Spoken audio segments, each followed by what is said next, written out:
DMT World presents The Rambling Rabbit, and I am its host, HappyKB. Welcome to The Rambling Rabbit. I have a special guest with me today. I have another guest from our community, and I have ZachariahTheBold. Say hi, Zachariah, today. Everybody. So you want to, on this Sunday, I guess, is it morning in Oregon where you're at right now? Because it's like 1 o'clock where I'm at. Yeah, Is that right? It's getting close to noon. Okay, well, good morning and almost happy afternoon. So tell us just a little bit about yourself before we jump into some stimulating conversation. Sure, yeah. My name is Zach, and I was born in Oregon, and I've lived in Oregon my whole life. I was raised in Portland, Oregon, in like the bigger city, and as the economy boomed there, and it got a little bit harder to afford, I ended up deciding to move down to Salem, to one of the smaller towns, and make the affordability a lot easier.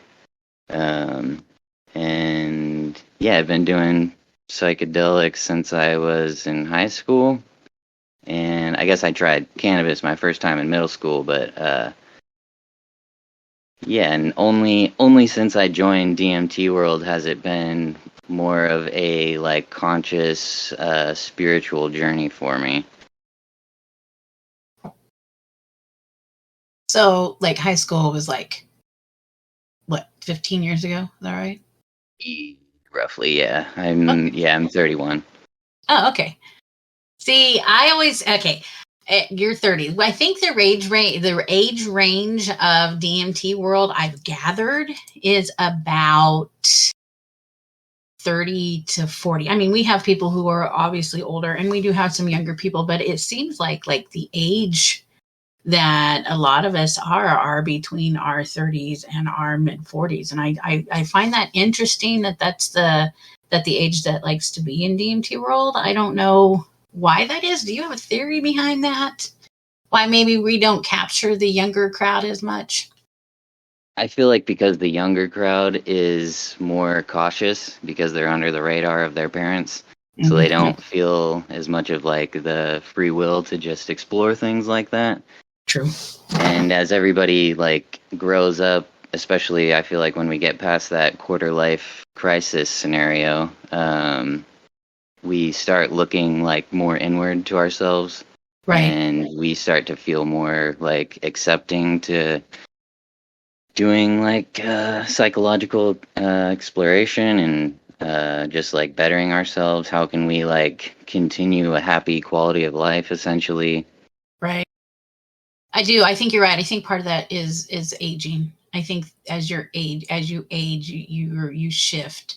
That shift of thinking. Like I'm at this point in time I'm 47 and I now have 2 adult children. Like that's the weirdest thing in the world to know that like I no longer have kids in high school. Like they're adults and they're going to go off and do their thing. And it's like the shift of thinking. You have just started with your family. So like trying to parent and be in the psychedelic world, that's a challenge sometimes, because you have to think about this little one that you want to keep awake and you want them to understand what's going on, but yet how fast, how much do you want to still keep shielding? So I think you're right. I think as we age, what we become concerned with changes.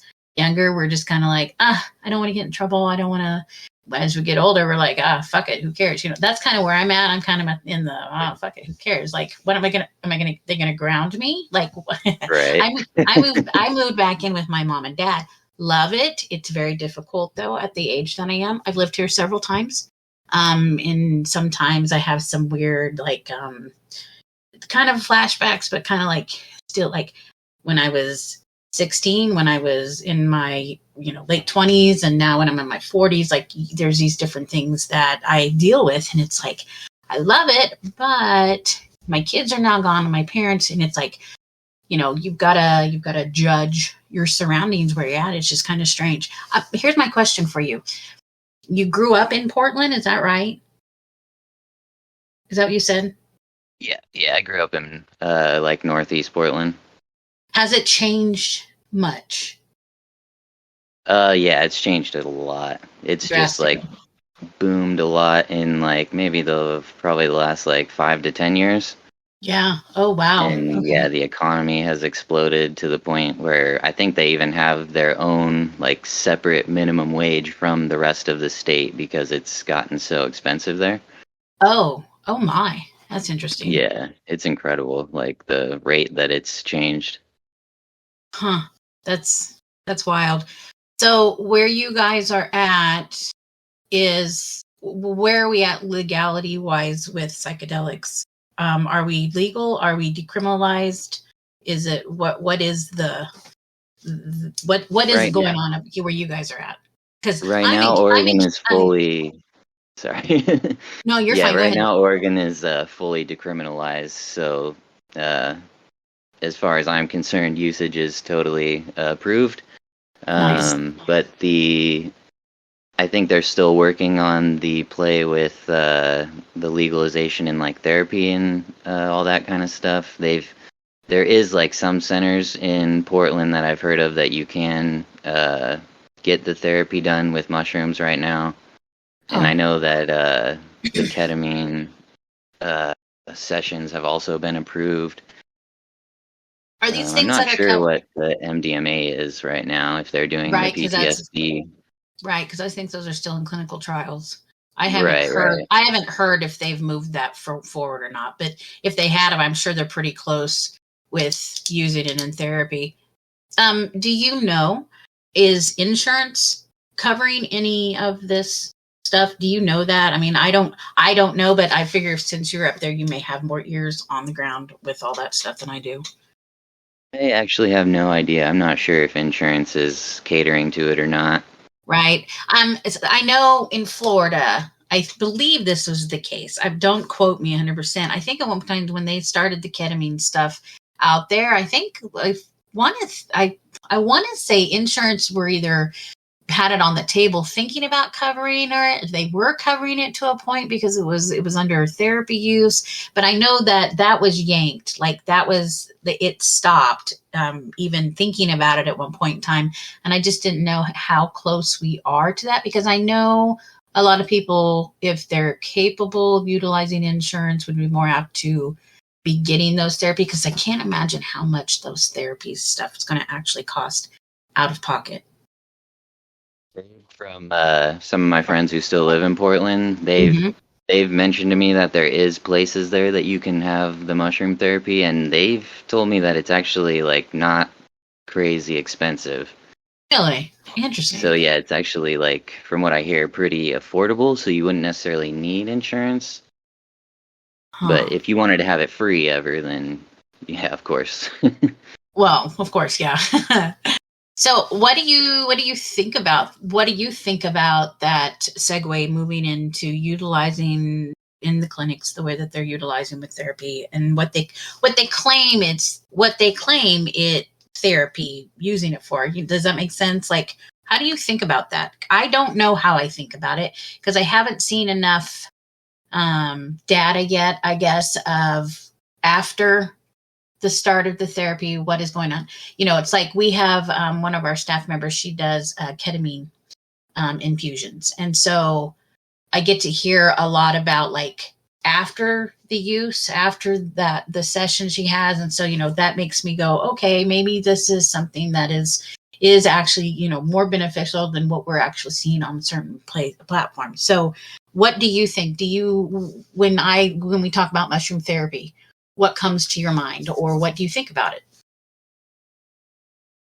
Like stepping stone Mhm. to just our like medical industry taking the time to understand what's like going on there and how that affects us.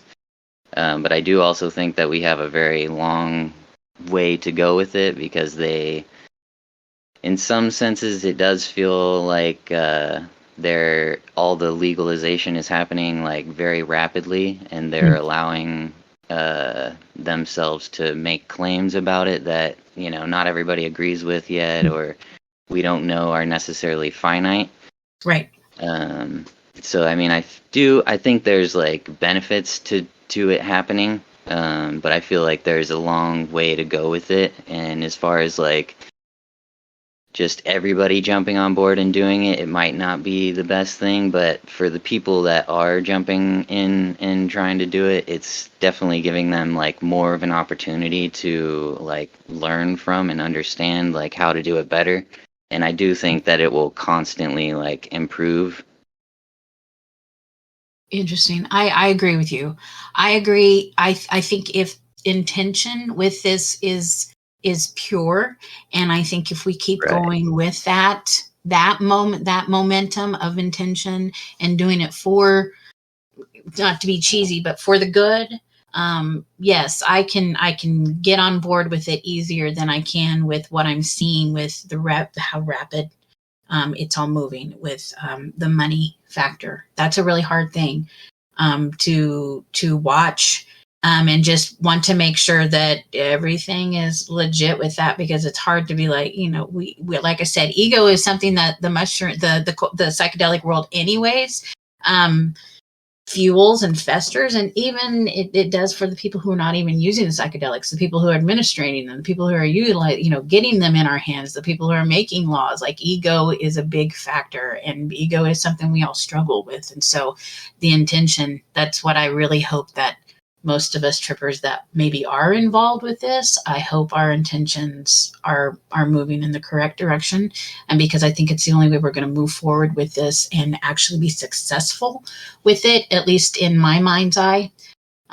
What I think is successful and what other people is successful, I understand, is clearly two different things. But I think we all have a common understanding, at least some of us that are in the DMT world community, where we would like to see this headed. And like, again, the intention is where I'm at with it. So another question I have, since you are a very, I believe, a spiritual driven person. I know you're very in touch with that aspect. Do you think, but what do you think about that aspect of utilizing psychedelics plus therapy? My biggest fear is that we move farther and farther away from the spiritual part of what psychedelics actually can provide for us as a human. I think that, like thinking of psychedelics spiritually is a little bit tricky because obviously everybody's like spirits are interact in different ways with it. So if Absolutely. you like to say, one person's gonna have the same like spiritual effects as another person are not very finite to say that, I guess. Yeah. But I do feel like the psychedelics trigger something in all of us, like individually, that bring in spirituality. Yeah, like for myself personally, when I was a teenager, I did not agree with religion whatsoever, and I thought all religions were just like a control mechanism, and it was just something to like keep us doing the nice thing all the time, Right. essentially. Sure. But yeah, as I've grown up and done psychedelics more for personal growth, I've like taken the time to dive into different types of religions and like actually hearing what they're saying, and a lot of what they do say has triggered like truths in many of my like psychedelic experiences. Sure. But yeah, as far as like the medical industry stepping away from the spirituality, I feel like they haven't reached the point where they're even becoming aware of that element of it, Yeah. because it seems like to me, because the main focus with it is associated with like the hot topic of the mental health crisis these days, and how Mm-hmm. our society has just implanted so many like anxieties, and just like everybody all the time is like, I have anxiety, or I have ADHD, or I have ADD, and I have all this and that and this and that, but not everybody necessarily actually does. Correct. And some people just kind of identify with those things without understanding that it's actually just, something that their brain is doing that they've allowed to become like a habit, Yeah. which is, in my opinion, kind of your ego. Absolutely. But yeah, I think as they have more trials and more, I guess, bigger names or famous people get the word out there about, what it really is and how it works, then they'll start to move in that direction more. Does that does that concern you at all? To see like to utilize people like the celebrities, to actually use the celebrity people to do that, or I mean, is that the way that we get it out there? I mean, I don't know. I think I again do that think goes with that, like, that goes with intention. I am the way I feel about it. So I just don't yeah, know. definitely. I do feel like, idolizing celebrities and all that stuff is kind of well overdone, and we don't really understand what that means as Yeah. far as like having, just people like in the entertainment industry are kind of like our highest paid people in America, and it's literally just because everybody idolizes them so much. Right. But because there is such a mass following amongst those people, it is a lot easier for them to just say something like that and everybody just grab onto it. Right. So I do feel like there's definitely some like blind sides to allowing the celebrities or looking at them like we kind of need them to do that sort of thing. Right. Here's the deal. What's crazy is, okay, I listen to a lot of podcasts anyways. I listen to a lot of ones that deal with psychedelics, but I listen to a lot of just other things too. And what I have noticed is in these podcasts is they are bringing up the topics. They're bringing up the topics of DMT. They're bringing up the topics of utilizing MDMA as therapy for PTSD. They're bringing up the utilizations of, microdosing mushrooms, and like, so it's in the mainstream. And so I think, yes, I think you're correct. I think if certain celebrities, and again, this goes in with the intentions, I think there are those that are in the Hollywood and are in the cinema and in the Broadway and in all the different entertainment industries that could do a lot of justice for the psychedelic community, because they do have that sway. Like you said, they can just mention something, who is it? Mike Tyson, just Mike Tyson alone. Like, this man, he was the top of the boxing for so long, and then like crashed, and then got his face tattooed, bit off an ear. I think he had charges up against him for somebody that he dated. This dude's been like mountaintop, like it's been up and down the valley and the mountains and going just with his whatever he's been doing with himself. And then all of a sudden you see him talking about psychedelics and taking psychedelics. And then all of a sudden everybody wants to listen. And so it's fascinating to see things like that. Jim Carrey, he's another one. He went through his issue, his trauma, and the death of his girlfriend and those types of things. And he disappeared. They start doing art, and then start hearing about the story, what he was doing and the psychedelics. And it's like, okay, this is interesting, but how do we keep it from going crazy? How do we keep it from going commercial? How do we keep it going out of control? Or how do we so commercialized?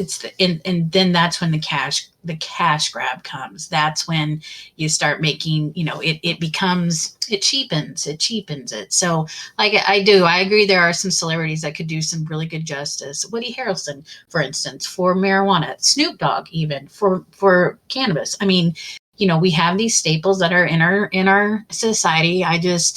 Intention. That's all I'm going to say. Okay, well, we'll jump off that one. I don't want to talk about celebrities anymore. So, For sure. question. So what do you do in your free time? I mean, I'm just stay-at-home dad right now, so I just I love hang that. out I with think my I think baby that's all day. great. I think that's great. If I could stay home with the baby all day, I'd be so about it. I Yeah, enjoy. we were actually, like, when we had her, we were trying to see if we could do daycare, but for some reason out here, there's not a ton of options, and all the wait lists to even get in them were almost a year out. So, and the prices of them were, we realized it would be the same if I just stopped working and we didn't pay for that. And then Yes. I just watch her and she gets more like how we want to raise her rather than other people handling her all day. Exactly. Are you guys going to homeschool? We've talked about it a little bit, but I'm not 100% sure. I do like the idea of her going to public school and just experiencing like society. Yes. I I understand don't that. really want to like shelter her from the world because it is there. It's always going to be there. It's not going to Exactly. change because we keep her inside. Right. So yeah, I'm not too sure if we'll do that. You can still provide in her education at home and still send her to public school. I think that's good. I'm real big on the socializing aspect of that. My daughter was when she was in second grade, the gifted program did a pilot test when they used her class to do it, to take these new tests to get into the gifted. And the next day I got a phone call from the counselor telling me that they really think that my daughter should get to take the rest of these tests because she was scoring so high on these pilot tests. So they did. She took the test. She got into gifted. I mean, she did it on her own. The people always told me, if you wanted to get your kid into gifted, you really had to be on them. You really had to. And of course, my kid did it on her own. So she got into the gifted class. They wanted to actually put her in a grade ahead of where she was at. And I toyed with that and I thought about that. And the one thing I thought was, I need this girl to be able to socialize with her same age people. I knew she could with older people. She loved being with older people. Like, one of her favorite things was to have lunch with her teacher. She would save all these tickets for whatever she was doing in school so she could sit and have lunch with her teacher, because she liked to sit and talk to her teacher. So that's just how she was. But I'm the same way. Like, the socialization, like, we're having a hard enough time being around people. The pandemic did a big number on all of us. We like to sit behind our computers and our phones. And Use that's of how social media. right. The socialization that way is it's so different than being in person. Because in person, there's energy transfer. Energy transfer is a Right. You huge actually thing can like for us. see the person and feel what they're Mhm. feeling. Right. It's so easy to sit on a computer or a phone and have some of the conversations that are occurring in our world are so cold and are so, lifeless, because there's, it's digital. It's all texting. It's all, and so you don't get that.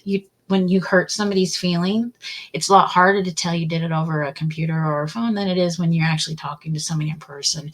And I think that's very important that we It keep. goes both ways too. Sometimes it's hard to even interpret whether or not the person's trying to be mean or not. Right. Maybe they're just disagreeing with you and then it's becoming personal. Right, because the voices we hear in our head when we're reading things back from other people, oh my, yes, Yeah, and absolutely yes. In fact, maybe not the actual tone they're using. right, and we destroy a lot of it. Yeah, miscommunication is huge with our technology at this point in time, and Yeah. it's frightening. But no, I applaud you for wanting to make sure that she gets in to be with and be social. That's a thing. That's a big thing for me. So good for you. Kudos. We used to joke around about maybe like trying to find a way to try and get her to go to one of like the Waldorf schools. Oh yeah. Just because, yeah, when I first learned about those, I thought that was super incredible that we have like I don't know why the public schools aren't like engaging with more of that style, but yeah, Okay, why so we let's don't talk have more about what schools the like that. Waldorf. Tell me a little bit more about these schools, because whoever's going to listen to us may not know what a Waldorf school is. So tell me a little bit about when you were learning about them, what you learned. They're they're like I don't want to call them higher learning, but they're basically a uh, type of school that is known for having, I think, more staffing and smaller classrooms. So essentially, and part of the goal of like the teachers is to cater to each of the individual students, like whatever their positive, what do you call that? um, just like the things that they like to do or they do well, and Oh, sure. Yeah. they focus more on that for the individual students, so they can become more of just what they naturally are, rather than trying to force them into like the general public. Right. Right. I'm trying to think. We have a school kind of like that here, and I can't think what they call it because I have a friend that used to teach there. But it does. They It push a is lot more like creativity as well, and like the arts. right. It's not as structured. Yes, It's yeah, more like a definitely. free. Yeah, they get to utilize the whatever. Yeah, like my kid, she would be the one doing theater and drama, and that's what they would focus on for her. Yeah, I'm in agreement. I'm agreement that is the type of school that's ideal. At least for my kids, it would have been ideal. They Yeah, had a I hard think time in most public parents school. would prefer that. I do too. The thing is getting it funded, finding a staff. I mean, I think we would have the Yeah, staff, right. but like I think funding it would be extremely, extremely hard. At least multiple more than we have now, because I think a lot of them are privately funded. I believe, at least I know the ones that are around here Yeah, are. Yeah. So, but yeah, ideally, I think we need to. There just needs to be some changing happening, I think, with some of our education period. I don't have the answers. I don't really know. And like I said, now that my kids are not in school, like it's something I don't think about as much. But when I have grandkids, like I'm sure I'm going to think about it then. So maybe I'll homeschool. That's all I'll do. I won't have to do anything else to be a grandma, right? I can just homeschool. just do it the right way. That's right. That would be how it works. So you've lived in Oregon your whole entire life? Yeah, yeah. Yeah. You ever see yourself living anywhere else? Um, I mean, I'm open to it, but I do have like a pretty undertone like attachment to living here, just Mhm. because I've the people are pretty mellow, and I have like traveled around America quite a bit, and I haven't really found a place that I thought was better. Yeah. Oh, I understand that I completely. definitely always like am happy to be back every time. Yep. I lived in Chicago for a couple years, and I can remember moving back to Kansas. And one of the things when I would visit, what I would do is I would stand out in the middle of my mom and dad's front yard, and I would just stand there because there was so much space between the neighbor's house, like their house and the neighbor's house. Because I can remember one time I was visiting a friend in Chicago when I was up there, and I had to take like 2 trains and 2 buses. It took forever to get out to his house. And I remember walking up the sidewalk, and you had to walk up beside the on the side of the house because that was the door that they used. And I remember standing there, and I could touch one house and I could touch the other house, and I mean, it was just like the realization of like how much we just live on top of each other in some of the cities and stuff. That's when I Areas. realized I needed to go back home. I need to go back to Kansas just because everything seemed to slow down out here. Everything just feels a little bit more like home, I guess. So yeah, I completely understand wanting to just kind of stay in Oregon. I always come back to Kansas. I'll leave, but always come back. Of course, I have parents here, so that's a thing. And my kids are both here. But do you have parents, or your parents or your family live in Oregon still? No, when I was right when I graduated from high school, my parents that I was living with, my mom and my stepdad, moved to Hawaii Oh, because his parents lived there. oh, But my biological dad lives in Central Oregon in Bend. okay, okay. So have you been to Hawaii? Have you been to Hawaii? Yeah, yeah, I've been there almost like once a year before I had the baby. Nice. And they're not anywhere near Maui, right? No, no, they're on Kauai, which is the little one on the end, the Okay, Garden good. Island. Okay, good. Because that would be very sad. I would be very sad. Uh, Yeah, definitely yeah, a bummer. right. That's crazy. Okay, so what are you working towards anything? Like, do you have anything that you're like either you're dreaming about wanting to do, or like what do you wanting to do, Zach? That's funny. I was actually having like a little crisis about thinking about this yesterday. Oh, well, let's talk about Um, it. but I like in, I guess, like in truth, in my heart, I really would like to, because my favorite thing to do is talk about like mindfulness and meditation and just like how to improve ourselves constantly. Right? So I would really like to learn to just be a better meditator and like share and teach people how to do it and like answer all the questions that I ever had about it. So yeah, if I could ever pursue doing something like that, it would be ideal. But I do also really enjoy mycology. I've done a lot of like learning with that since I joined DMT World, and that also has been a very gifting subject. Well, that's an always learning thing. Like, there's always there's always other stuff. There's always different genetics. There's always different other people there. I mean, we have the mycology world is huge. Like, the avenues that you can get into and the things that it's constant. You're constantly learning. It's a little bit different, I think, with extracting, because like it's the same process. Your final product, with mushrooms, I mean, you get a final product, you get a fruit, but there's some different things that goes on in the mycology world than there is when you're dealing with like the barks and stuff like that. And I think that's fascinating because Read a lot more like finite about you can easily know what's happening. yes. Whereas, yeah, when you're like cultivating mushrooms or learning about the mycology of mushrooms, they can definitely do a lot of their own thing on you. Yes, absolutely.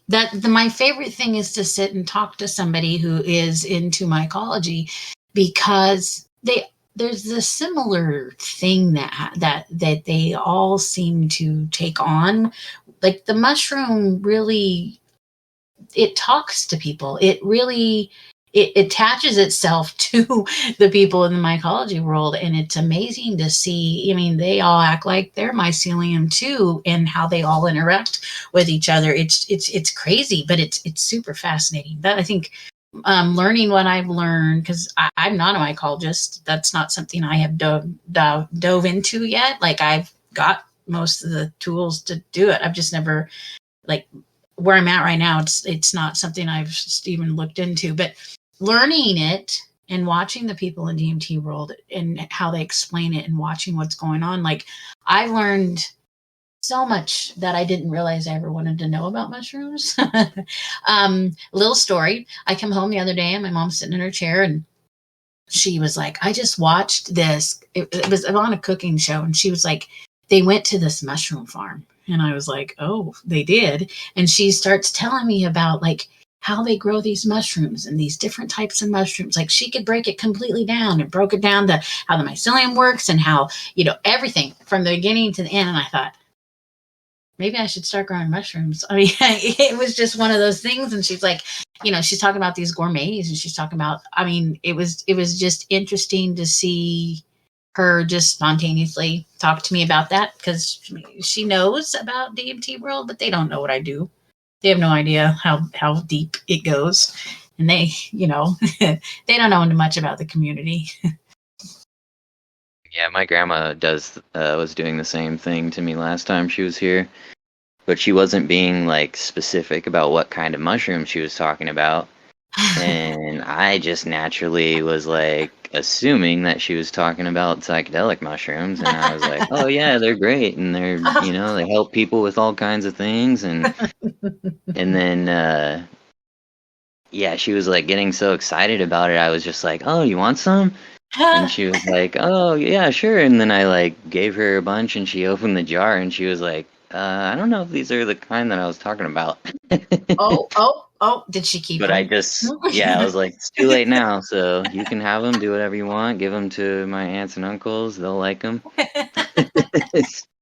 Make Somebody some will eat tea. them. Make some tea, Grandma. Make some tea.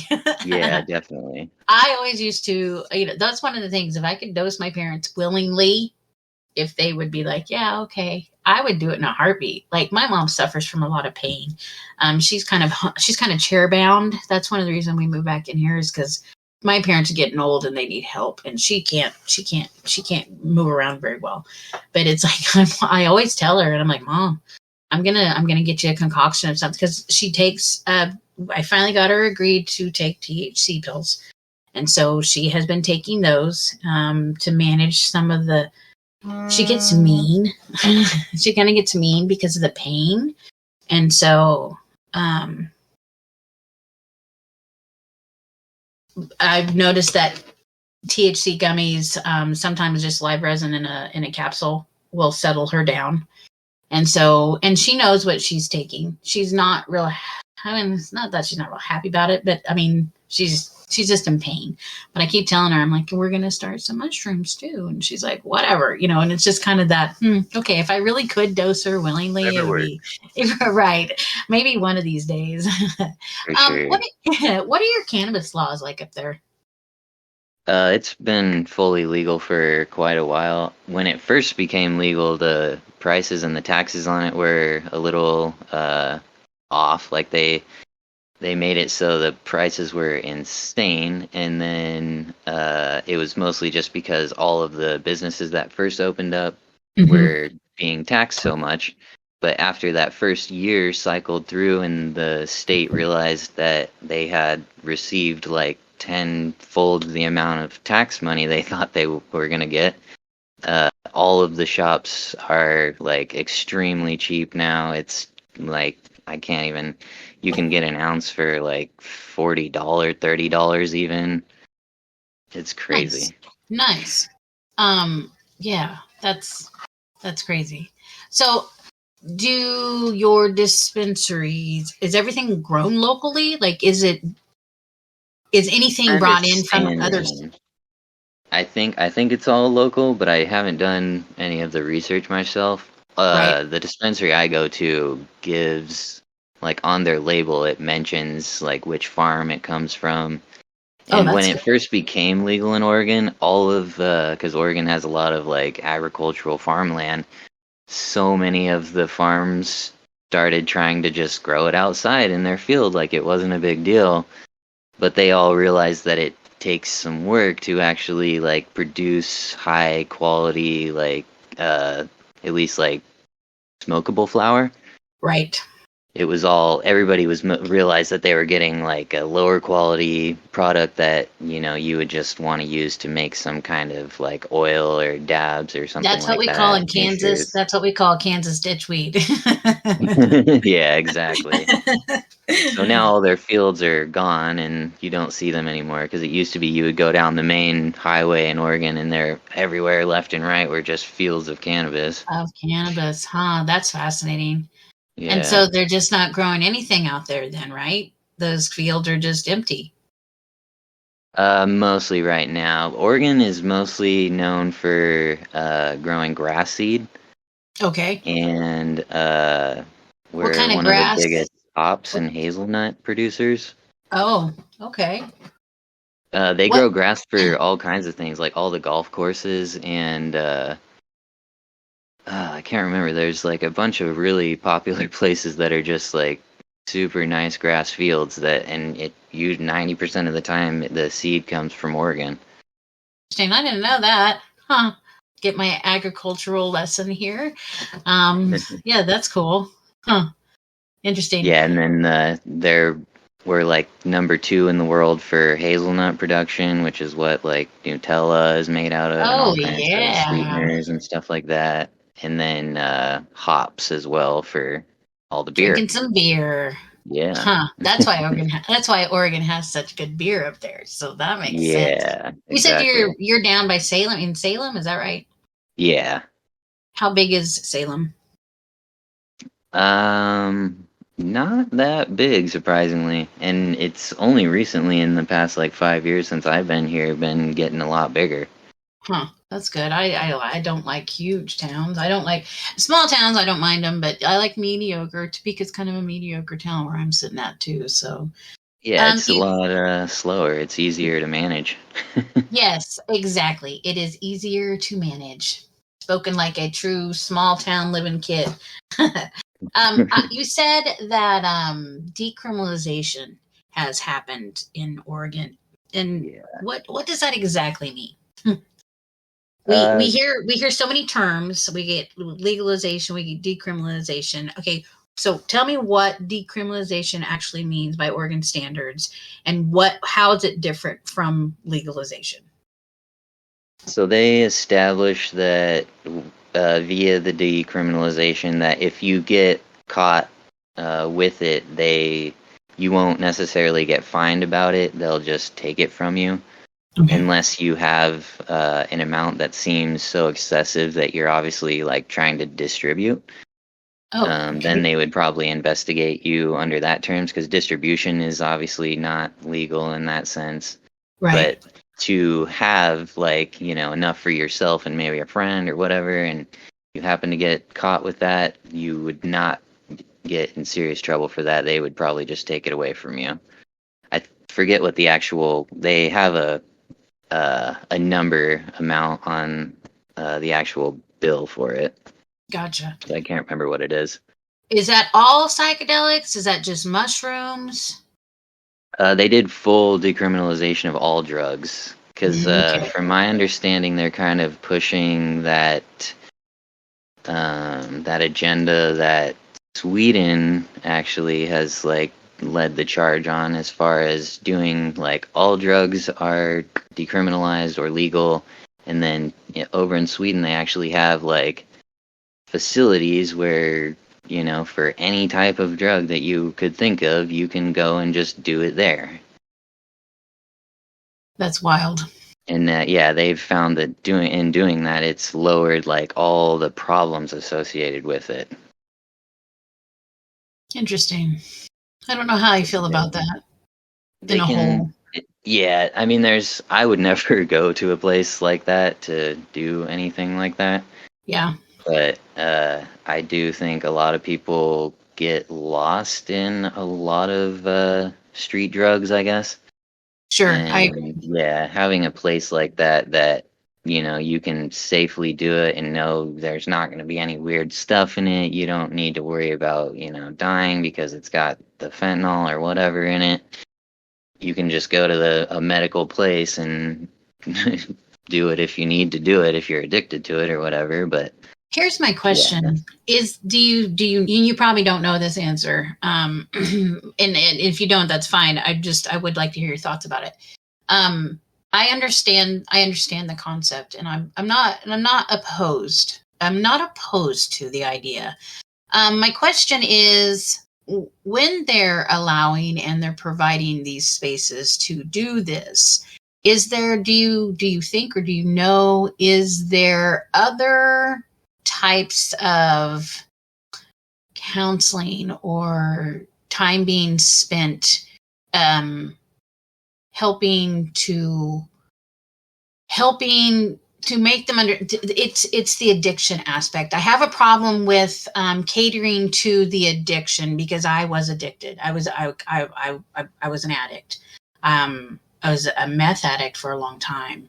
And so it's really hard for me to wrap my brain around the fact that to go somewhere to be able to utilize the substances I wanted to, and knowing that I was addicted and knowing that I was so far gone addicted, and then going through getting clean, just what I went through with that. So I guess it's I hope there are things that are going alongside of these facilities that are helping or aiding or providing these safe places to utilize the substances, because it's hard for me to go, here's a place for you to keep doing it. This was my house. This is what my house did for people. Like, I wouldn't let people go to, if you needed to go do drugs or wanted to do drugs or wanted to get high, they came to my house because my house was a safe place. But again, I was sitting and I was using with them. And we preached and we talked about, I would never show anybody how to make a meth pipe out of like the test tubes and stuff, or the flower tubes, glass tube. They used to have these glass tubes called flower tubes, and we'd take them and we would make pipes out of them. And we would sit there and do that in front of people. We would never show anybody, because in my mind, my theory was, if I showed you how to make this pipe, you're going to want this pipe full all the time. And in my mind, right. And in my mind, it was really hard for me to deal with that, because knowing that I showed you how to do this and then you're going to go ahead and keep doing it. And so it's those types of things. It's like I said, I'm not opposed to the idea at all, because I know people are going to do drugs. People are going to do drugs. People are addicted. I don't know the answer to how do we help the addicts how do we get them through the addiction and get them through the other side? Do we, and can we do that faithfully in this way? Is there more to it, or are we just going to aid in this and then they're going to die because they're going to stay addicted? Like, those are things I think about when we talk about legalizing drugs, period. Because I was an addict, and I don't know if I would. I don't know if I would survive. From what I've read, the over in Sweden, they've mentioned that it's lowered the amount of people that are becoming addicted to it, because less people are trying to like do it in hiding. So like people are doing it, more willingly in the open if they want to, and right. They don't feel that urge to like be secret about it. But yeah, I don't actually know if they're providing. I would assume they are alongside, providing places to do it, providing, counseling or some type of facilities as well that are helping. I'm sure there has to be medical, at least, addicted to it. Right. I'm sure there has to be some sort of medical something on site, because I mean, there's ODing happening, even things have lowered in the rate. So yeah, I hope so too. I hope hopefully somebody who might listen to this and might have that answer for us, because I'm fascinated to know, because I'm a substance user. We're all substance users, and all we want is to make sure everybody is safe with what they're doing. Have you watched Dosed? I have not watched Dosed yet. You need to watch that. Is it good? It's actually a movie about a girl who's they follow her through kind of the ending stages of her heroin addiction. Oh gosh! And wow! It goes really deep into how the specific, like, different types of psychedelics are very. I mean, we've already kind of learned this somewhat with like MDMA being for PTSD, and right. Different psychedelics affect different parts of our mind and our brains differently. Right. And in the Dosed little documentary, they show how iboga is actually known for getting people off of any kind of like opiate addiction. Yep. But yeah, so in the movie, she goes and does a bunch of that's iboga what she does. treatments. Oh, that's fantastic. I'm a big supporter of that. I have a friend who he was heroin, and he went and one dose. It took him one dose, and he's like, I never wanted to do it ever again. I never wanted to touch heroin again. I never wanted to. He's like, but the experience alone was like intense. It was super intense to just take that one dose. There's another guy that I'm friends with on Facebook that's what he is. That's what he does. He's a facilitator. And I think it's amazing. These are the medicines I want. These are the medicines. Now, these I will call medicines, because these are going to aid us into getting these people better. Because the addiction is what we need to focus on in the psychedelic world. There's so many of the people in our community that are still stuck in addiction, trying to get out, and they're trying to utilize psychedelics. I don't know if they're utilizing, to substitute or to try to kick the habit, but those are the concerns. That's a big concern. There's also a lot of people, I think, that utilize psychedelics as an excuse to cover their addiction. And that makes me sad, because it's hard to be addicted to something. It's hard to get out of addiction. I had a split psychosis moment during when I was getting clean, and that was hard. And that's one reason, like sitting in DMT world and like listening to all the people and all the things that they've gone through. Like, we're all warriors. All the people I think that sit in DMT world are all warriors because we've all gone through something, but we all believe in what we're doing here in the psychedelic community. Are you going to, as you raise your daughter, are you going to are you going to work with her in your hobbies that you utilize, or are you going to teach her about these? And at what age do you think you'll start doing that if you do? I definitely do plan to keep her like informed about it. Sure. But I do also believe that we, as just like humans and the way we develop, that it's better for us to wait till later in our lives to try doing psychedelics. Yeah. Mostly because if when you do them when you're younger and your mind and everything's still developing, it's not gonna be quite what it can be for you if you wait Absolutely. till you're more like in the throes of society. Right. And also I feel like that like because from my experience, basically I tried doing psychedelics when I was like 15, and those little messages that psychedelics give us about society and just like the control mechanisms and just the matrix and stuff like that have really like been constantly just like poking at my psyche. And I feel like it has kind of held me back a lot in terms of like just trying to succeed and be something like within society.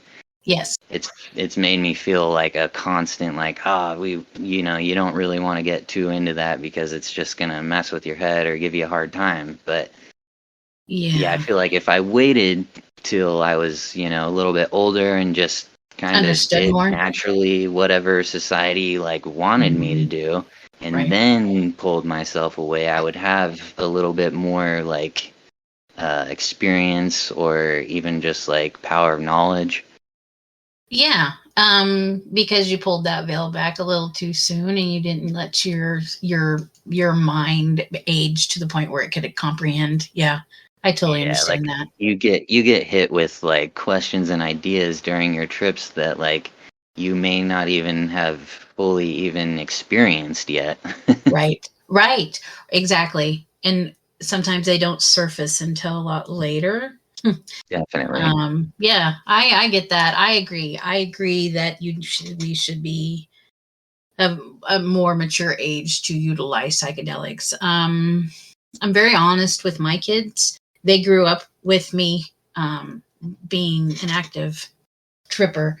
So, they've always known. They're also kids that they don't have a lot of interest in doing a lot of psychedelics. They occasionally maybe here and there, but it's not my kids, of course, never, they never smoked. They don't drink a lot. They don't dabble much of anything else. They smoke pot. That's about it, because like they grew up and I was always honest with them.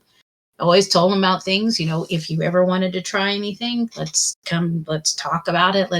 And they didn't have to be sneaky.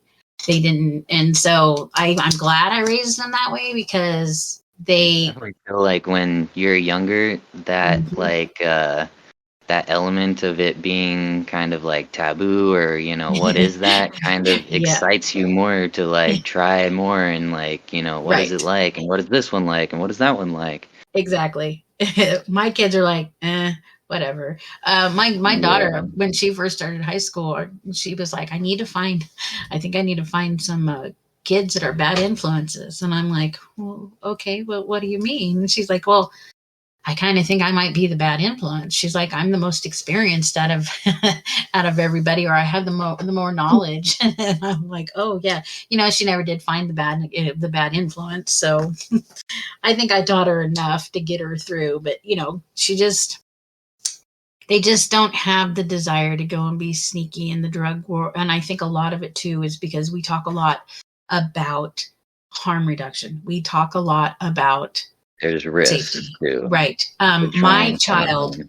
My child came to me and was telling me about a friend of hers who got a hold of a bag of weed and it was laced with fentanyl. And so, like, we talk a lot about safety because, you know, I don't want my kids to end up somewhere and just, I think back to the 90s, Zach, and I think about like when we were at raves or when I was at, you know, doing party, we took whatever. We didn't think about it. We weren't testing our stuff. Now, if we were at the underground raves, like there were testing sites and usually whatever we got, you know, and it was over there being tested, but like we weren't concerned. We weren't concerned with that pill that I'm going to take or that line that I'm going to do is going to send me 4 feet under the ground because, you know, it takes just a little bit. And that's a big thing to me. I want my kids to survive. I'm not dumb. My kids are going to be utilizing things, are going to be using substances. I want to make sure that they understand the way that you're going to stay alive is you've got to test it. You've got to. We have Regensteads. I buy them. We keep them on hand because it's important. That's just where we're at in 2023. Do you guys see a lot of fentanyl up where you're at? I don't think we have a huge fentanyl problem, but I'm not like You don't really know. any sort of I'm not like following what's going on with all of that. Yeah. From like the beginning of my decision to ever even try doing any sort of drugs, which was cannabis initially, I told myself that I would only approve of doing things that come from the earth. Yeah. So I was like pretty anti synthetic drugs. Yeah. Which is why I think it also helps a lot to inform people where a lot of the street drugs come from, and yes, you maybe not seek out like the street model of it, but like for cocaine, for instance, you can also just chew on the coca leaves and have like similar stimulating effects. exactly. And same with like heroin, you can dry out your own like opiate flower seeds and, you know, have your own natural experience. It doesn't have to be this like weird processed synthetic chemical. Now, Zach, don't you know if we tell everybody these secrets, then that's going to all those other people are going to lose some money. Right? Yeah, that's basically what it is. It's like when you watch that movie Blow, and it shows them making the cocaine in the beginning, and they're like pouring the diesel gasoline and all this stuff on it. Yep. It's like okay. There is getting so far from the plant. Yes. There's a TikTok video that I saw the other day, and I think I was on X, which used to be formerly known as Twitter. And that's what it is. It is a video of, I don't even know where it's located at, but it's this big, huge vat, and it's this chick. That's what she's making. Like, if you know how it's made, like I was just really shocked. But yeah, if we start telling people how to do it themselves, then, you know, that kind of cuts out some of those middlemen. Which that's kind of my point. Like, that's what we do at DMT World. We're not going to, you know, sell it but we're sure going to tell you how you can do it yourself, because I think that's important. But one of my favorite things about DMT World is preaching to everybody to just learn about plant medicine and just have your own journey about it. Don't buy it from people because you don't know what they're doing. And, you know, people that are taking the time to even have it at a level where they're trying to sell it, you know, they're trying to make money. They're trying to like be in the throes of material about it. They're not trying to like help people. That's right. They're out for their own. Prices can tell you that just alone. Yeah, exactly. A lot of us know how much, you know, what it takes and how much money it takes to make some of these things. And then I look at prices and I'm just like, holy cow. Like, I mean, I'm just amazed. Like, so we combat, we don't do it as much. We don't have as many people coming into the community like we used to, always dropping all their links or trying to sell stuff. Cause I think the word has gotten around that if you come into DMT World trying to sell, you're going to get banned. I mean, we just don't tolerate it. But it's crazy. I see on my Facebook, I'm always getting these people dropping these links, and it's like the amount of Instagram is. Instagram, and all these people who are all selling all these drugs. And I just think it's, the scammers that are out there, the people selling bad stuff. Like, yeah, that's what I like about DMT World too. We're going to teach you. We're going to teach you how to do this if you ask us the right questions. And that's just it. People don't understand why we're very cautious how we word things. This website has lasted 4 years because we have been so stickler about only a few things. But I'll tell you what, those few things piss people off, which is really crazy in my eyes. I mean, you can ask anything. We'll tell you anything. You just can't sell while you're on the site. And, a good majority of our bans, that's all it is because people come in and just want to buy or looking to sling their shit around. And it's just like, we don't do it here. There's no reason to do it here. Drugs are like naturally for people to want to play with their consciousness and experience different feelings and know what it's like. And so to me, there is a lot spiritually in the journey of cultivating, your psychedelics or whatever it is you want to do, rather than just going to the store and picking it up. Yep. I agree. It's the whole ritual. It's like a ceremony. It's a whole thing. Yeah. Like, that's what I like about it. And doing extractions and stuff is creating the, even when you're doing an herbal mix or whatever, it's the creating that energy, because you put in your energy into whatever you're making or whatever you're creating, and its substance, it's even more powerful, because just the essence of energy that we as humans produce can add so much to the experience. And that, I think, is the coolest thing. That's also, that's one of my biggest hopes, that we don't lose in this psychedelic revolution that we are seeing occur, is being in touch with the energy aspect, the spiritual aspect, that part of what comes from utilizing what the trip does provide. I think it's crazy when I read these articles about these, they're working on making mushroom, psilocybin without the trip. Like, that stuff makes no sense to me, because for me, the trip is what the therapeutical part of the experience actually is. So if you take that part out of it, then I'm not sure what you're wanting the psilocybin to do for me at that point in time. Like, those things don't make sense to me. I'm sure there's a scientific something behind it, but I don't understand it. I have no clue. Yeah, it's just like people trying to not take the time to understand what the plant or fungus itself is trying to tell us. It's them trying to manipulate it to give them, just the good parts. Exactly. So but sometimes the bad parts are a part of us. It's something that we need to look at. It's our shadow. It's the necessary part of us that exactly makes us see the other perspective. Like, you can't have that good without the bad, and vice versa. You can't see good if you've not experienced the bad. And I mean, that's just the fundamental how life works. Did you follow anything with MAPS and what they did over in Colorado and that big convention and anything? Did you follow any of that when that was going on? I saw that it was happening, but I didn't watch anything about what they were talking about or any of that.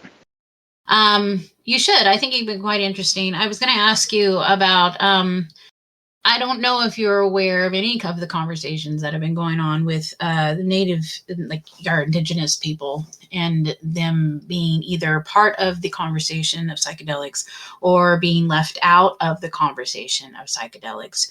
That was something that was brought up at the MAPS convention in Denver. There was an advocate that came up on stage and was talking. And of course, Rick Dobbs was like, no, let them speak, let them talk. And that's one of the things that they talked about was, the indigenous people needing to be at the table at this conversation, the conversation of psychedelics, because they have been working with them for years, even before some of what we know of now in our modern world.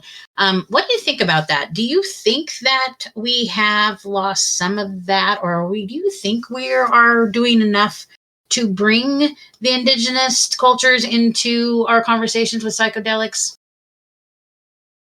I feel like it is definitely neglected. It does, that specifically reminds me of like the discussions about peyote Yeah. and how peyote is like, it's super hard to cultivate and it takes a really long time for it to even get to a mature state. And I've watched a lot of documentaries about Native people saying that it's getting over like picked out in the deserts now, and there's not as much of it. It's like harder to find, and people don't realize that they're stealing like medicine away from these other cultures that actually like know what they're doing with it. Right. And yeah, I mean, I feel the same thing. I feel the same thing about the toad, like the Bufo olivaris toad, and like, people going out and trying to just have those toads for themselves. And that to me is kind of weird. I'm definitely for the like save the toad movement. Right. Oh, me too. Especially since we know that we can synthesize, we have synthesized, we have we have the ability to have that same experience without utilizing the toad. And there are facilitators that utilize and that do work with those that have more knowledge, but the people who don't have that knowledge and have not been working with them are the ones that seem to be keeping them in captive and trying to milk them for their psychedelic purposes. Yeah, that's kind of strange to me as well. I mean, nature's nature. I'm not going to go and disrupt nature just so I can go get high. Also kind of the way that our society functions in general, because there's, you have all the elements of our society that I just refer to as the material. And all of the material is what is trying to just grab at things and figure out how to make it into material that people can like buy and sell and use in, those kinds of ways. Yeah. Whereas all the indigenous people and people who are a lot more naturalists are a lot more under the radar and just keeping to themselves about it, because that's what the psychedelics teach us. They don't teach us to be loud and like trying to, take money for this type of experience. We're all like supposed to be in oneness and helping each other. Right. What do you think about these people who don't utilize psychedelics getting to have the say-so of what we do with our psychedelics? Like, like people like our law people and our politicians and those types of people. I personally think there should be a prerequisite for those people have to utilize psychedelics, but that's not feasible and we can't really dictate that. But how do you feel about that? Like, do you feel confident? That's like everybody used to say that about cannabis too when they were trying to legalize cannabis. It's like they haven't even tried it or they don't know what it's even like. Right. See, I live in a state where cannabis is still illegal.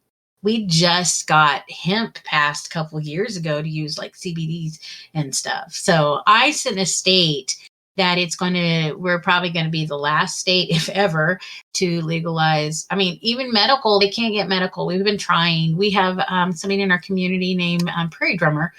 He lives here. He does a lot of lobbying for the cannabis topic here in Kansas. He runs one of our Kansas Hemp Coalition groups and all kinds of stuff.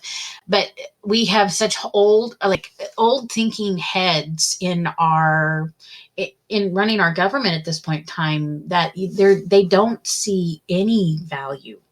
They don't get it. They don't see any reason why even medically we should be utilizing cannabis, let alone recreational. But the silly thing is, Zach, is we're legal all the way around us. Like all the states around us. So you know what the big concern in Kansas is right now? How do we stop going from the border, people coming over the border and going over the border, getting cannabis and bringing it back? This is now the conversation. Right. People and it's like Idaho and Nevada for a while like that were Oh, close yeah. enough to the Oregon border would come to Oregon and buy it and then go back there. Go back. Yep. And it's like, well, I know, and I know Idaho will pull people over if they see any license plate coming from Oregon. Like that happened to us. But it's kind of just weird to me. Like we can have every state around us legal, and we can't even get that close to it. And it's legitimately because we have people in our government who just don't see any reason. They don't have a reason to want it to be. And to me, that's just kind of strange. If I could live in a state that I could just walk into a dispensary, oh my gosh. I'm getting ready to go to Michigan in Nice. September. There is a Ethnio Fest that they put on every year in Ann Arbor.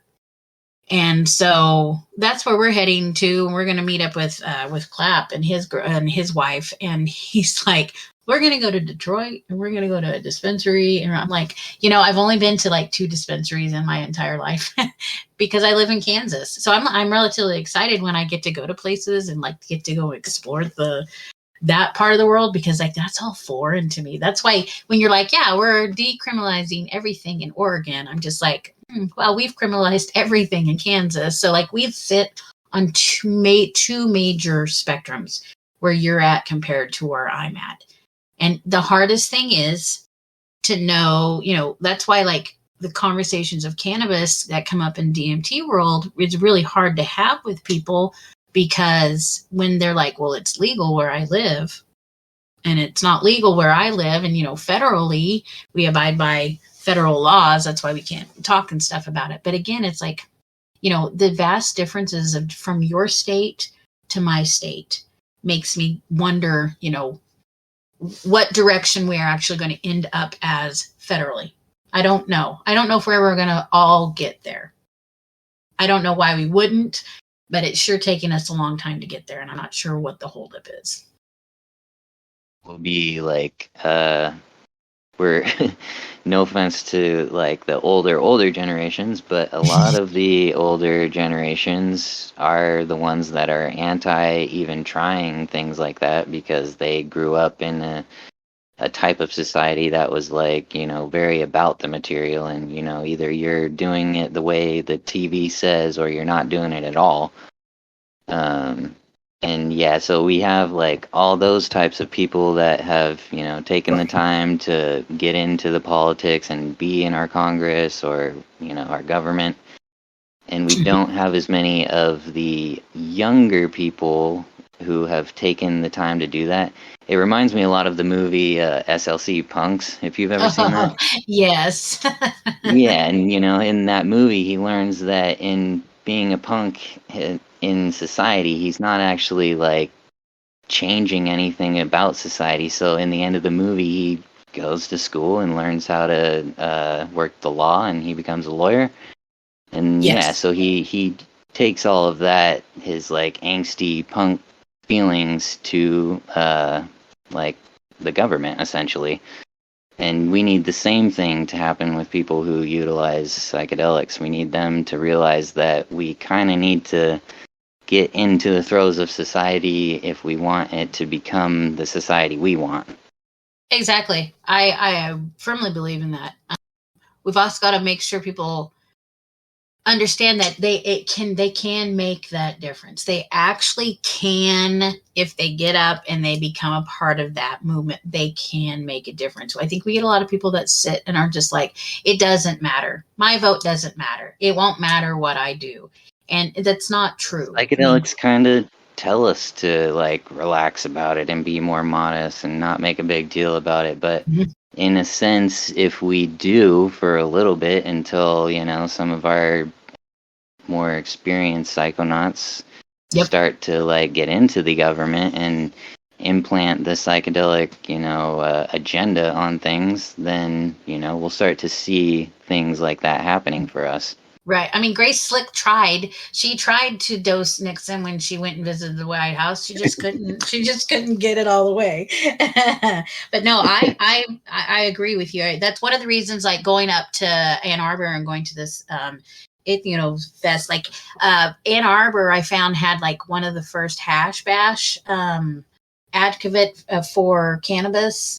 Back in the day, they do a lot of support with the psychedelics and the plant medicines up in Michigan and in that area. So that's one reason I want to go to this, because it's like it's on the University of Michigan's campus. It starts on Sunday at like 1:11, and there's all these speakers and all these people that have been working in the psychedelic world and the plant medicine world forever, and there's some artists there, and it's very fascinating. I'm to go up there, and I'm this is actually where I'm going to do my first KB's Caravan episode, is when this trip up to there, so you guys are all going to get to see what we see at this festival, because we're going to do live footage of it. We're going to film it.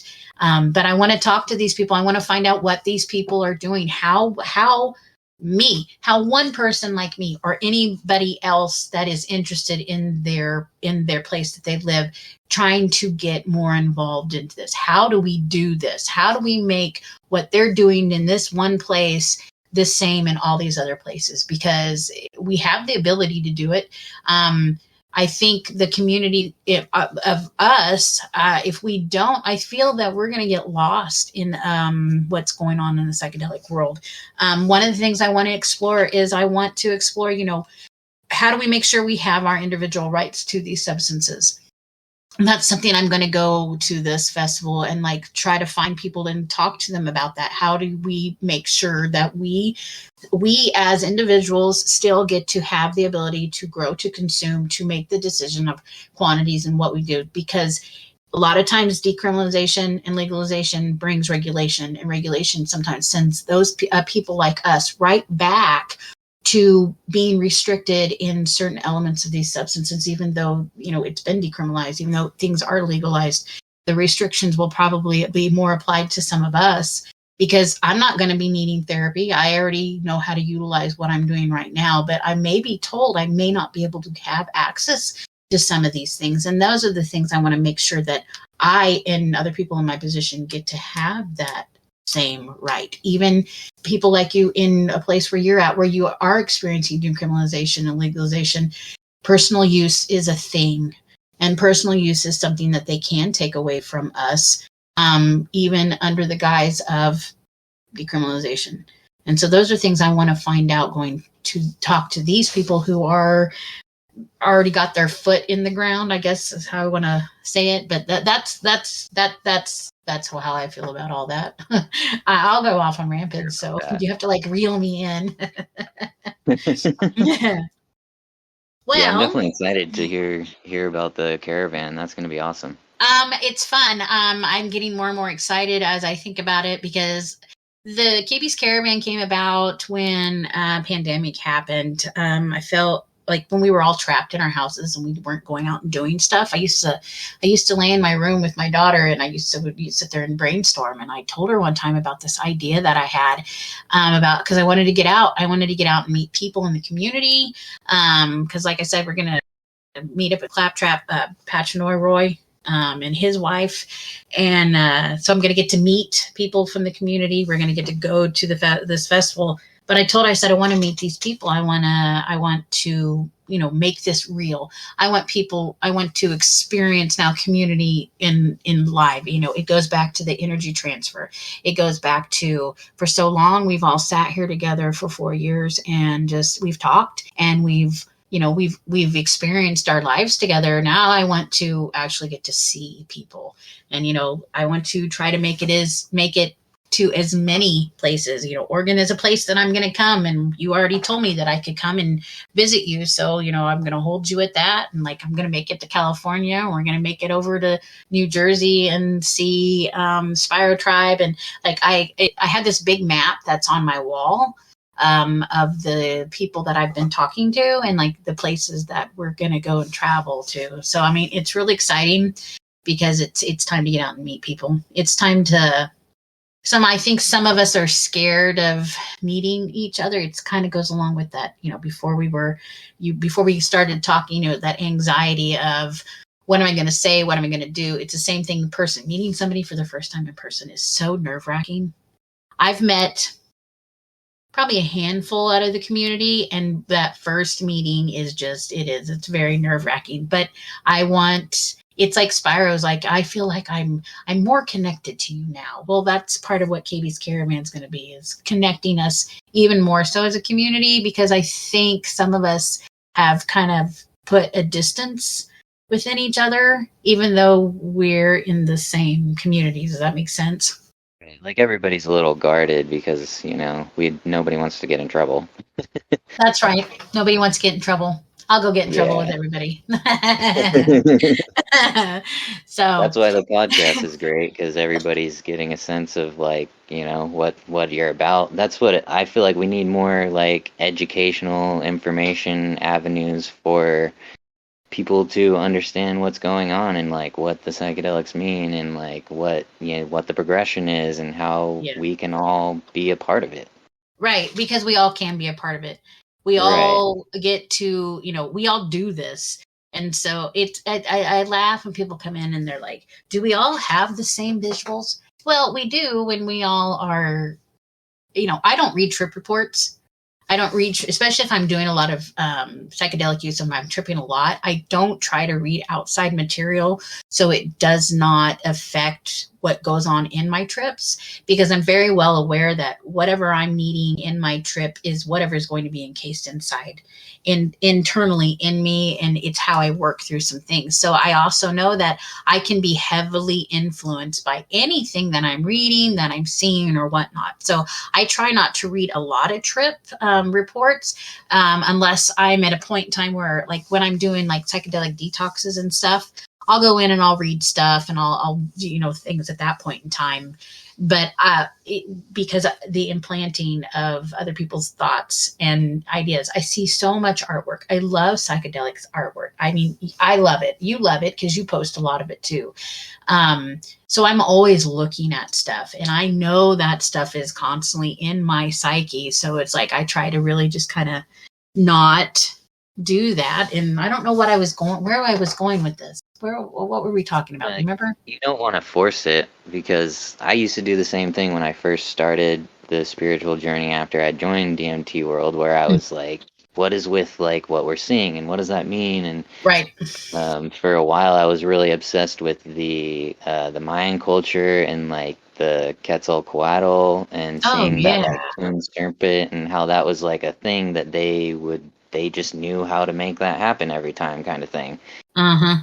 So I was always like so hyper focused on that I would oftentimes in my trips see like Mayan or Aztec seeming hieroglyphic images or even the faces and stuff like that.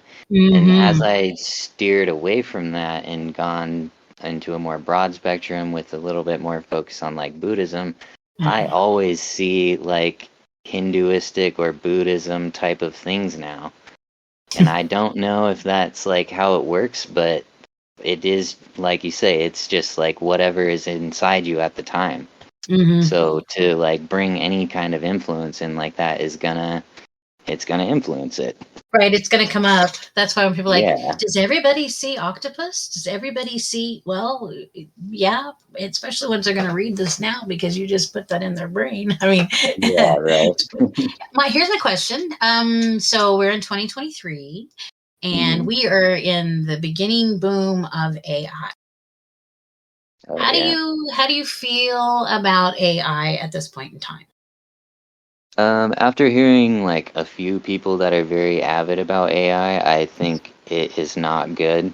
I don't think it's good because like there's obviously benefits to it. There's things that it can do. But yeah, the other day I was talking to a guy at my gym and we were in the sauna, and he's really into like the science of things more than like the spiritual aspect. Okay. And he was telling me about this guy who's, I forget his name, but he's really popular in the AI community. And he was preaching in his lecture that AI over time is going to cure all diseases and like essentially, cure aging and make us be a little bit more immortal, essentially, which I don't think is something for us to be even striving for. Right. Like using it to help like, get rid of diseases and stuff like that so we can live a normal life is definitely great. But I also think that we need to look at more about where these diseases are coming from rather than the cures of them. That's exactly that's what I was saying. Maybe we should stop putting these diseases and creating some of the diseases. No, dude, yeah. Yeah, That's exactly. 'Cause a lot of it's just from the food and things that our society's like, yeah, this is what you eat. This is what yep, we give you. And then, you learn in other countries that a lot of the stuff that's in our food isn't even allowed over there. right. Heck, plastics alone. Think how long we've been consuming plastic. Right, yeah, We like know we everybody know. actually has a plastic Mhm. content in like their Right. urine, and yeah, it's ridiculous. And the endocrine system and the studies that they've been doing with the endocrine system and just with plastics alone and how much they've seen the changing of the endocrine system and what it's doing, some of the stuff that's doing to us physically. It's crazy. And yeah, it's crazy. AI. What so is there anything positive about AI that you do see? Positively, I think a lot of the art that AI has created is very nice looking. I don't feel as like connected to it via the individual because I don't feel like they took the time to like create it themselves. Yeah. They just, typed ideas in, and then this computer AI system just did it for them essentially. So it kind of like takes away, kind of like what we were talking about with the mushrooms. It takes away the journey. It just Yeah. makes it so you get the end result, you get the good part, and it's done. Yep. Visually it's cool. I you made a comment on one of the posts that's on the admin post about how you liked the a lot of the quotes that I'm putting out there and stuff with some of the pictures. Now, what's funny is I go on and I look at psychedelic artwork, and I used a couple years ago when I did this, I could find all this different artwork. I go in and I put things out there now, and I'm looking for some of the same artwork that I was looking for, like 2 years ago. It's not even, I can't even find it. It's all this AI artwork, and I'm just like, here's the thing: the one thing that AI is never going to be able to do, it's never going to be able to have a trip. It's never going to actually be able to experience a psychedelic trip. It's only going to be able to mimic what we've all put out there in our trip reports, in our trip pictures. That's the one thing that I think is what I've been thinking about most is this AI system. These computers are never, one thing they're never going to be able to do is experience a psychedelic trip the way that we do as a human being. Takes away like the unique element within the art because at the end of the day with AI, that's just how it works. It's grabbing, like you said, some kind of like copied idea that's already out there. Yep. So like And to that's create psychedelic art, it should look like something completely new and fresh you've never seen before, essentially. right. Right. That some of this stuff just doesn't resonate. And that's exactly right. Because there's nothing in it that makes me go, oh, I feel this. Even some of the colorings that it pulls and stuff. Like I'll type in psychedelic in an AI, and it pulls up these same type of colors all the time. And I'm just like, Same this pattern. is, yeah, it's like, okay, this is not what we're doing. Like this is a nice fake replica, but again, it doesn't resonate. You can't feel it. I want to feel art. That's one reason I like psychedelic art, is because of the feeling aspect of it. And yeah, it right now so Supposed to take you back there. It's supposed to make you go like, oh yeah, I remember that sort of thing. right. What's funny is like a lot of the people now that are starting to speak up about it, this stuff, are a lot of them I really think in the beginning were like, yeah, let's go forward with our technology. Yeah, let's get better phones and better programs and better. And then all of a sudden they put out this AI, and now all these people are like, no, we don't want this. We don't, look at threat at Hollywood and the writers and the writers strike and the stuff like that. Like, to watch how far AI has seeped into all these different avenues of just entertainment alone is, it's quite fascinating. It's growing quicker and faster, and And then you put VR glasses on your face, and you'll never have to leave the Matrix ever again. That's Like exciting, right? the movie The Terminator. It's just Right. like everybody having the fear that the AI is going to get intelligent enough that where we can't do any of the jobs because everybody's like, well, AI will just do it without needing any material. Yeah, it's funny. Like they've been telling us for a long time that we were going to get to this point in time, and now that we're here, we're like, oh. I mean, we've been told. We've been told this. They've been writing it. Like, have they been writing? And it's been. I mean, are we writing what's happening? Are we reflecting what's like? I don't know. It's really kind of strange to see it all happen the way it's happening. What do you think AI might do for the psychedelic world? I'm not too sure. I actually don't know a ton about what AI, because I feel like people use AI these days as a very blanketed term. Yes. Because AI, for different things is, very different. Like using AI to create art versus using AI to kind of diagnose symptoms or stuff like that Right. via some kind of disease is a completely different concept. Right. So I mean, I feel like AI could. Is it because it all bases off a data pool? It's all about Yeah. all the informational data that's out there, and what it does is it pulls it in at a microsecond and able to put it all together and generate this boom. So like it is how that's how what AI essentially. We've got so much data that we've put out there for so long, and now it's like they're talking about it's going to be able to languages. It's going to be able to decrypt languages that we've not been able to translate for years and years and years and years. Like the knowledge information that may come from AI, I think it excites me, but yet I also know that content can be manipulated. And a Very program, skeptical feeling. right? And a program, even an AI, is a computer program that somebody has written.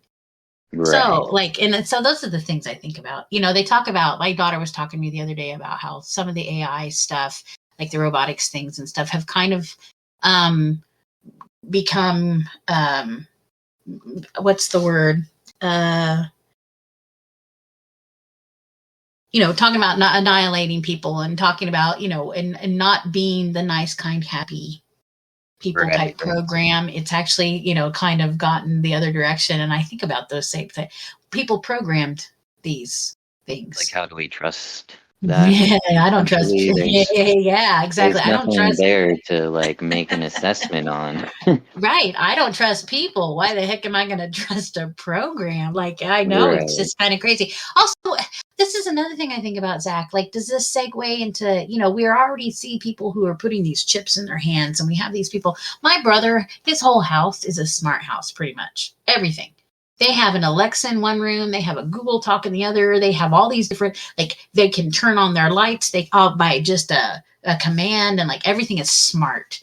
And to me, that's terrifying. I don't want anything, but it's stuff like that. Like, okay, so are we giving permission to, well, with the vaccine, we gave permission. We're starting to give permission to access to our medical records. They actually, in the ICD-10 coding, when they did this is medical coding. I used to work in the insurance field, medical insurance field. When they did the ICD-10 coding, and it's a new implementation system, they made it to where you could actually track people's medical from anywhere and everywhere, all over the world.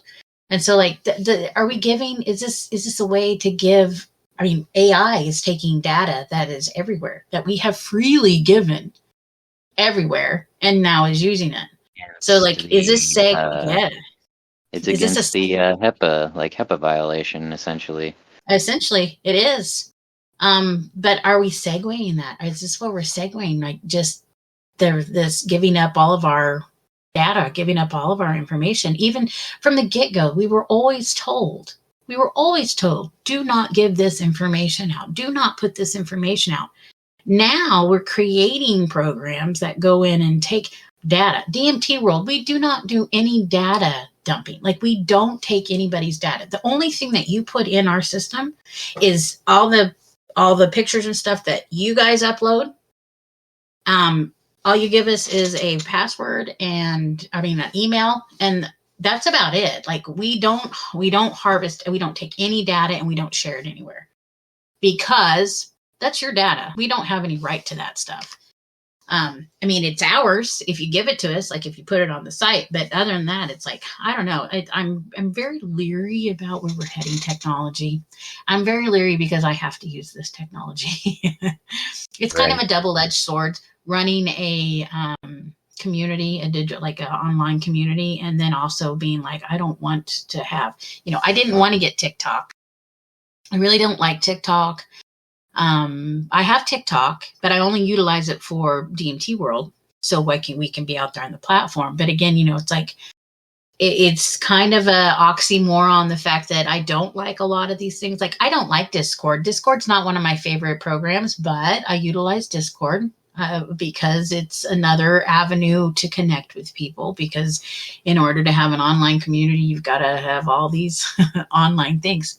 And I won't lie, I enjoy some of using it, but it's a lot. I walk around vibrating all the time because I think I'm hooked into so much social networks and things. Honestly, think my usage of technology is a little over it at times.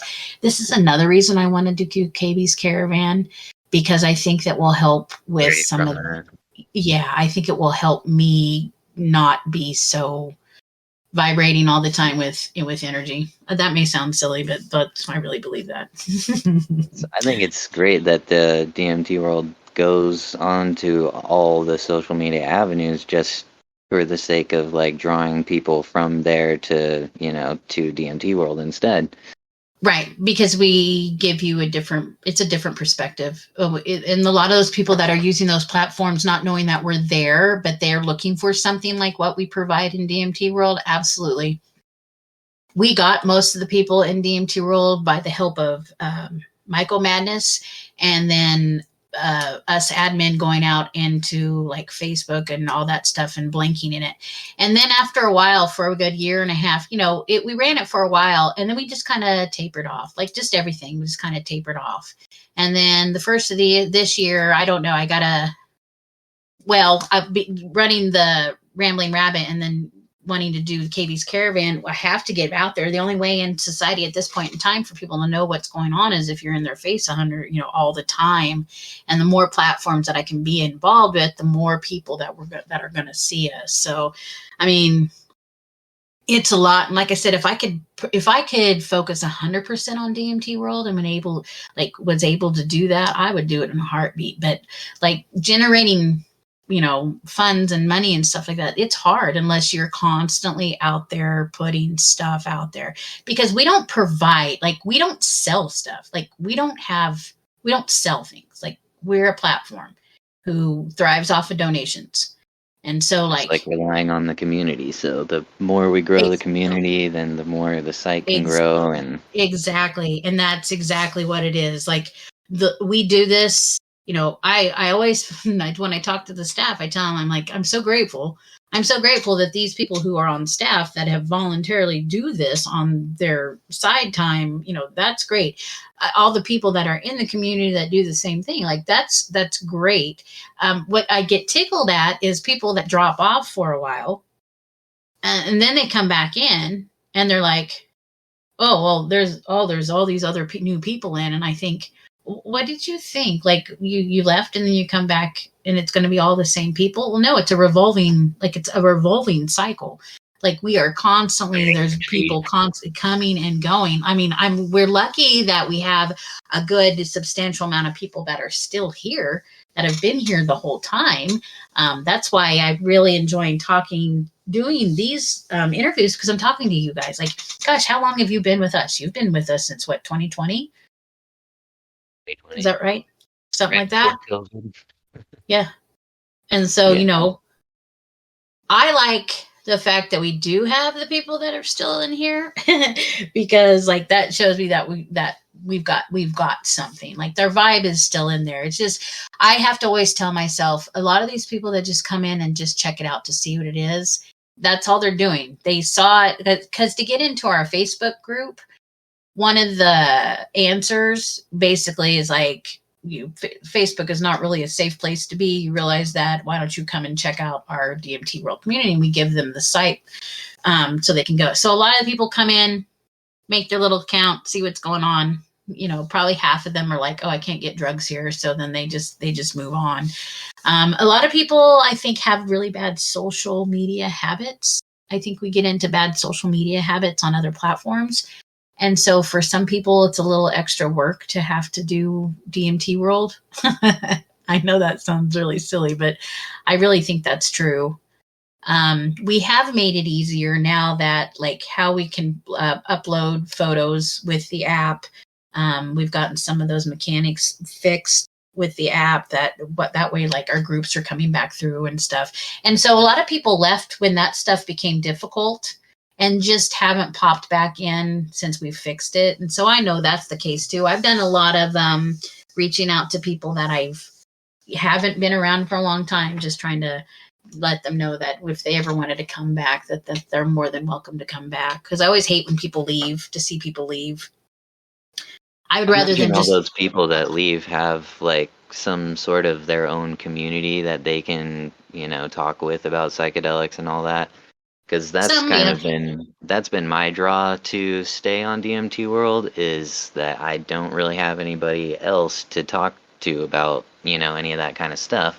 Yep. So if I want any sort of introspection on it or anything like that, then I just go on there and put it on there. And from doing so, I've learned a lot about like myself and like tools I can use to just be a better person. And it's been like a very life-changing avenue for me. Me too.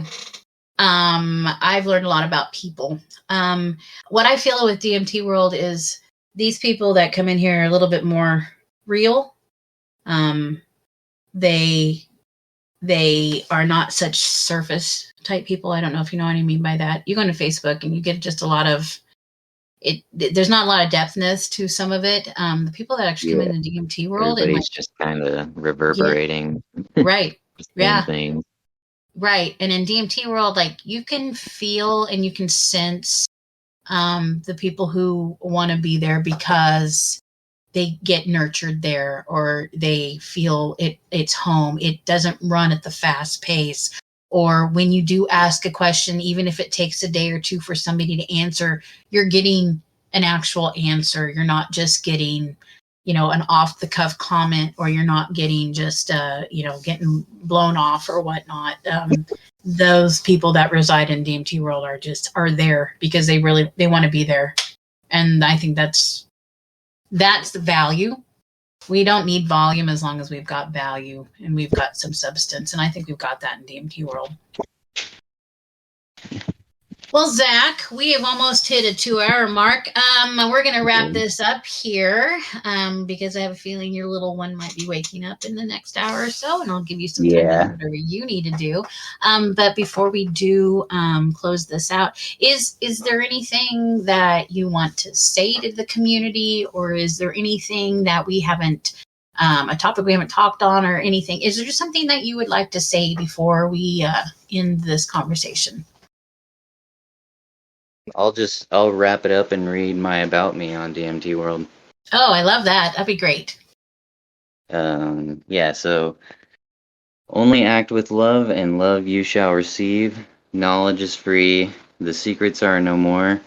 Heed the call for adventure. It's your life. Set yourself free.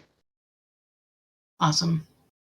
I've had a really good time sitting here talking with you. I think it's yeah, thank you. It's been great. You're very welcome. I think you have lots of interesting qualities and things about you, and I'm really glad that you are part of the community. You bring a lot. You bring a lot with your spirit and your vibe, and that I really, really appreciate. So with that being said, we will end this right here. I hope everybody enjoyed our conversation, and just keep ascending, friends. We will talk to you later. And we're out. Yeah.